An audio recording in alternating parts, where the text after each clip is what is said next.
All right, so I said at the top of the program that President Trump is demoralized by COVID. I think that's true. He's lost a little bit of swagger. He may get it back.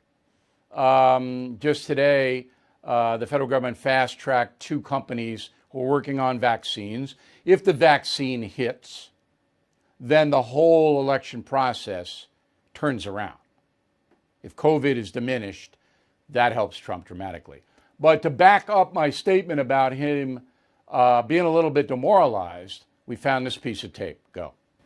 To rescue the U.S. economy from a horrible event that was formed, took place in China, and came here, and they could have stopped it. They could have stopped it. Nobody likes to write that, but they could have stopped it. They know it, and I know it. All right, he is really, really angry about that. Now, his opponent, Joe Biden, is a very interesting study. All right? So both Trump and Biden have something in common. They both are fixated on the corporate media. They just zero in on whatever the corporate media is doing. So the corporate media is telling Biden, you're winning, Joe. You're winning big. That's what they're telling him with all these ridiculous polls. Trump is a little bit worried about the election. There's no doubt about it. Biden is now feeling really strong. So strong that he has now adopted many of the things that socialist Bernie Sanders was demanding. He's adopted them in his platform, which would have been inconceivable 6 months ago. One of the really disturbing things that Mr. Biden has adopted is an anti-police posture. Roll of tape. Surplus military equipment for law enforcement. They don't need that. The last thing you need is an up-armored Humvee coming into a neighborhood. It's like the military invading. They don't know anybody. They become the enemy. They're supposed to be protecting these people. All right, so what does that mean?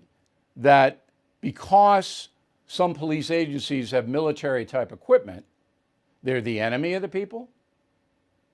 I can't remember the last time the military-type equipment, the Humvee, was actually used. I'm sure there were times, but I can't remember one off the top of my head. And if they were used, there would be some kind of insurrection. That would be the only way that they would be called out, like the riots after George Floyd. Yeah, the military needed equipment to protect the people and the property, didn't they, Joe? Now, here's what's really interesting about this. That Biden, back in 1994, was the co-sponsor of the Violent Crime Control and Law Enforcement Act. And what did that do? It provided 100,000 new police officers in America, $10 billion more for prison funding, $6 billion for prevention programs, crime prevention, and it created 60 new death penalty offenses. 60. Joe Biden was the tough on crime guy. Now he's the, well, police are enemies if they use force, military force, in the protection of their community. They're the enemies. It's not like they're riding through the south side of Chicago, Joe, in the Humvees. They're not doing that. They should do it, but they're not.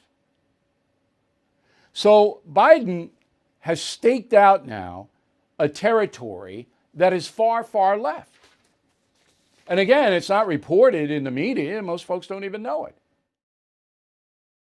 Bill O'Reilly is back on TV and only on The First. No Spin News, every weeknight at 8 p.m. Eastern, only on The First.